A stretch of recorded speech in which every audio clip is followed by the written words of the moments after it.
Guys প্রতিদিন তো দিনের বেলা গেলাম নদীর নিচ দিয়া, রাতে অনেক ভয় পাইছি। আজকে আবার তাও রাতের বেলা ঢুকতেছি কর্ণফুলির টানেল, নদীর নিচ দিয়ে যাইমু। খুব আজকে অনেক ভয় লাগতেছে, সবাই একটু দোয়া করবেন। আর অনেকে কমেন্ট করছেন যে নদীর উপর দিয়ে কি জাহাজ চলে ব্রিজের উপর দিয়া। অবশ্যই ব্রিজটা অনেক গভীরতা, 3-4 মিনিট অনেক গভীর নামতে হয়, আবার 3-4 মিনিট উপরে উঠতে হয়। ঠিক আছে, তো সম্পূর্ণ ভিডিওটা দেখবেন। এখন এই যে ব্রিজ টোল দিব, দেখতে থাকেন ভিডিওটা।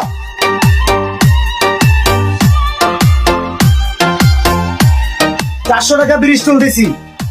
আজকে দেখাবো রাতের কর্ণফুলি টানেল নদীর নিচ দিয়ে, দেখতে থাকেন সম্পূর্ণ ভিডিওটা।